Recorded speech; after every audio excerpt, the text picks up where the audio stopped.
नमस्कार विद्यार्थी मित्रांनो, तुम्ही जर फर्स्ट इयर इलेक्ट्रिकल सेकंड सेमिस्टरला जर असाल तर तुमच्यासाठी हा व्हिडिओ अत्यंत महत्त्वाचा आहे। तुम्हाला सेकंड सेमिस्टरला फंडामेंटल ऑफ इलेक्ट्रिकल इंजिनिअरिंग या नावाचा सब्जेक्ट आहे, right.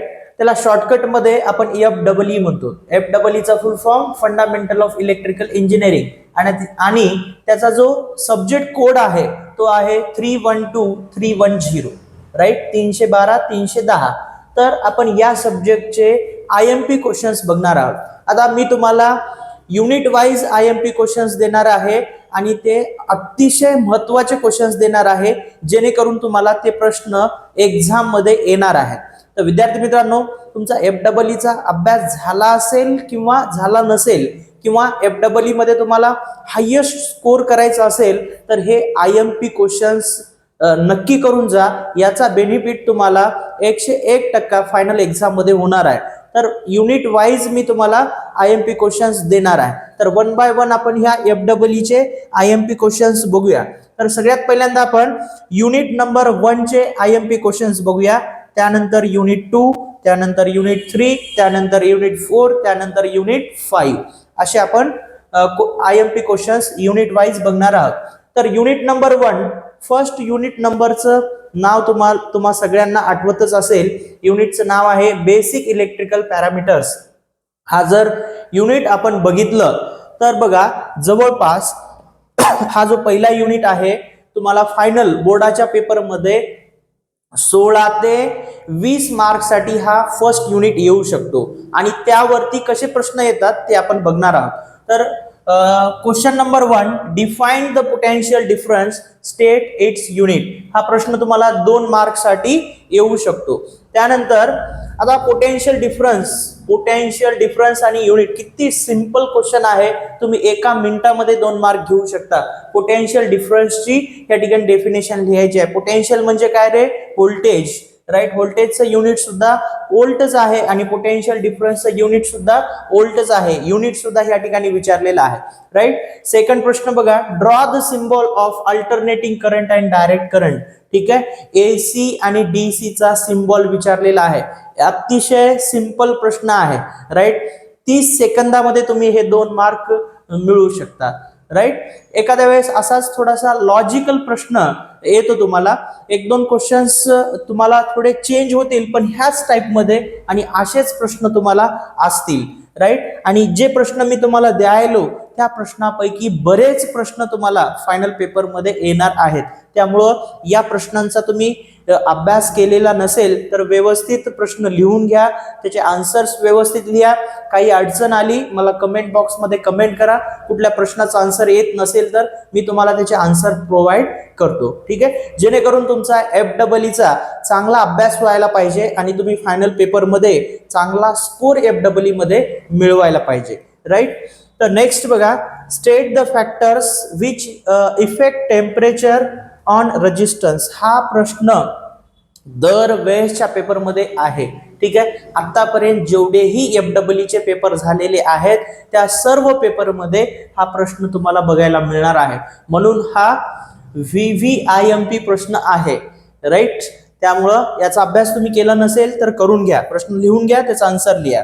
Next, draw the symbol and characteristics of ideal and practical voltage sources, ठीक आहे। बघा, टाइप्स ऑफ सोर्सेस आहेत, आयडियल व्होल्टेज सोर्स आहे, प्रॅक्टिकल व्होल्टेज सोर्स आहे, राईट। व्होल्टेज सोर्सचे ह्या ठिकाणी टाइप्स आहेत, करंट सोर्सचे टाइप्स आहेत, राईट। करंट सोर्सचे सुद्धा 2 टाइप्स आहेत, एक आहे आयडियल करंट सोर्स आणि दुसरा आहे प्रॅक्टिकल करंट सोर्स। ह्या सोर्स वरती, ठीक आहे, तुम्हाला 101% आतापर्यंतच्या पेपरमध्ये तुम्ही जर पेपर काढून बघितला तर प्रश्न आलेला आहे आणि तुम्हाला सुद्धा येणार आहे। एक तर व्होल्टेज सोर्स वरती येईल, आयडियल व्होल्टेज सोर्स किंवा प्रॅक्टिकल व्होल्टेज सोर्स, किंवा ideal current source, practical current source, हा तुम्हाला फायनल पेपर मध्ये 4 मार्क्स साठी प्रश्न येऊ शकतो, ठीक आहे। नेक्स्ट, तर हे होते आपले पहिले 4 प्रश्न। नेक्स्ट बघा, 5वा प्रश्न, discuss in details the heating effect, magnetic effect and chemical effect of electric current, हा 6 मार्कला प्रश्न तुम्हाला तुमच्या फायनल पेपर मध्ये येऊ शकतो। किंवा explain in details effect of electric current असा सुद्धा प्रश्न येऊ शकतो. ठीक आहे, तर 3 इफेक्ट आहेत इलेक्ट्रिक करंटचे. एक आहे हिटिंग इफेक्ट, त्यानंतर आहे मॅग्नेटिक इफेक्ट, त्यानंतर आहे केमिकल इफेक्ट. असे 3 इफेक्ट आहेत. या तिन्ही इफेक्टचे तुम्ही एक्स्ट्रा ऍप्लिकेशन सुद्धा करा.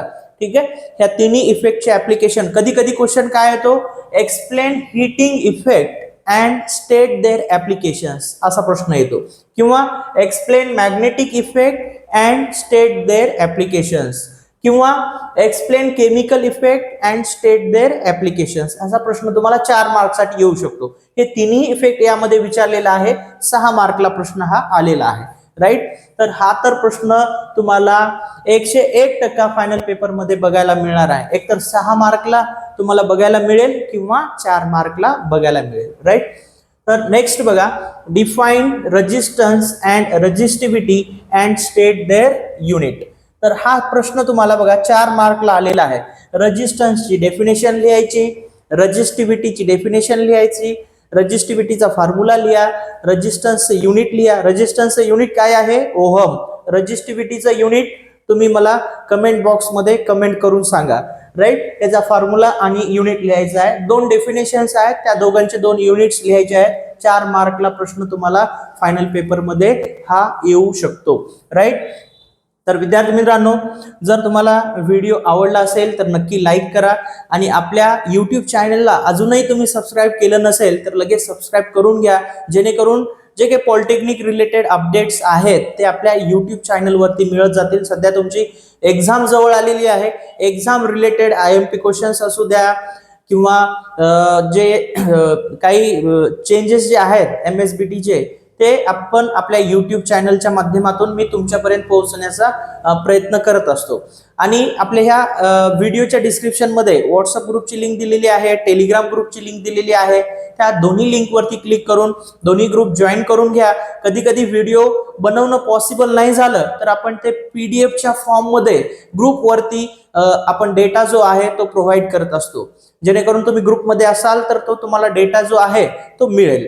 आणि आपल्या या व्हिडिओच्या डिस्क्रिप्शन मध्ये आपल्या ऑनलाईन क्लासेसच्या ऍपची लिंक दिलेली आहे, मेड फॉर पॉलिटेक्निक. त्या लिंक वरती जा, त्या लिंकला क्लिक करा आणि तुमच्या मोबाईलमध्ये आपलं ऑनलाईन क्लासेसचं ऍप डाउनलोड करून घ्या. त्यामध्ये तुम्हाला फ्री ऑफ कॉस्ट मध्ये प्रिव्हियस पेपर्स असतील, IMP क्वेश्चन्स असतील, काही महत्त्वाच्या PDFs असतील, हे तुम्हाला त्या ठिकाणी मिळतील. राईट, चला नेक्स्ट प्रश्न बघूया आपण. Define EMF and state its unit. EMFचा फुल फॉर्म ज्या विद्यार्थ्यांना येतोय त्यांनी मला कमेंट बॉक्समध्ये कमेंट करून सांगा. ठीक आहे, काय आहे EMFचा full form? Electromotive force. Right, आणि MMFचा मॅग्नेटो मोटिव्ह फोर्स. ठीक आहे, इलेक्ट्रिकल मध्ये EMF आहे आणि मॅग्नेटिक सर्किट मध्ये MMF आहे. राईट, याची डेफिनेशन लिहायची आहे आणि युनिट लिहायचं आहे. युनिट तर व्होल्ट येणारच आहे. राईट, याची डेफिनेशन तुम्ही EMFच्या डेफिनेशनचा अभ्यास केला नसेल तर प्रश्न लिहून घ्या आणि त्याचा आन्सर जे आहे ते तुम्ही लिहा. राईट, नाही आलं तर मला सांगा, मी तुम्हाला प्रोव्हाइड करेल. Question number 8, define conductivity and state its unit. हा प्रश्न सुद्धा तुम्हाला 2 मार्कला आलेला आहे. कंडक्टिव्हिटीचे डेफिनेशन लिहायचे आहे आणि युनिट लिहायचं आहे. Right, next question number 9, define electrical work and electrical power, give their SI unit. आता बघा, कधी कधी तुम्हाला SI युनिट असा वर्ड दिला जातो. काही विद्यार्थी कन्फ्यूज होतात. SI म्हणजे काय? System of international. ठीक आहे, SI युनिट किंवा युनिट्स म्हणलं तरी तेच लिहायचं, किंवा SI युनिट म्हणलं असेल तरी सुद्धा तेच लिहायचं. इलेक्ट्रिकल वर्कची तुम्हाला डेफिनेशन लिहायची आहे आणि त्याचं युनिट लिहायचं आहे. डेफिनेशनला 1 मार्क आहे, युनिटला 1 मार्क आहे. त्यानंतर इलेक्ट्रिकल पॉवर, इलेक्ट्रिकल पॉवरची डेफिनेशन लिहायची आहे. डेफिनेशनला 1 मार्क आहे आणि त्याच्या युनिटला 1 मार्क आहे. असे तुम्हाला 4 मार्कचा प्रश्न आहे हा. राईट, ह्या इलेक्ट्रिकल वर्कला डेफिनेशन आणि युनिटला 2 मार्क, इलेक्ट्रिकल पॉवरच्या डेफिनेशनला आणि युनिटला 2 मार्क, असे तुम्हाला 4 मार्कचा प्रश्न तुम्हाला फायनल पेपर मध्ये येऊ शकतो. तर विद्यार्थी मित्रांनो, हे होते युनिट नंबर 1 चे IMP क्वेश्चन. हे 9 प्रश्न तुम्ही व्यवस्थित अभ्यास करा. ह्या 9 पैकीच तुम्हाला फायनल पेपरमध्ये प्रश्न बघायला मिळणार आहेत, राईट. त्यामुळं आता याच्यापैकी काही विद्यार्थ्यांनी काही प्रश्नांचा अभ्यास केला असेल आणि काही राहिले असतील. जे तुमचे राहिलेले असेल त्याची वेगळी लिस्ट करा आणि त्याचे आन्सर व्यवस्थित लिहा आणि त्याचा चांगल्या प्रकारे अभ्यास करा. तुम्ही पेपर, तुमचा फायनल पेपर दिल्यानंतर तुम्हीच म्हणसाल सर तुम्ही दिलेले क्वेश्चन जसेच्या तसे होते. ठीक आहे, तर याचा 101% तुम्हाला या प्रश्नांचा बेनिफिट होणार आहे. तर या व्हिडिओमध्ये आपण इथंच थांबूया. पुन्हा भेटूया नेक्स्ट व्हिडिओमध्ये. तोपर्यंत जय हिंद, जय महाराष्ट्र.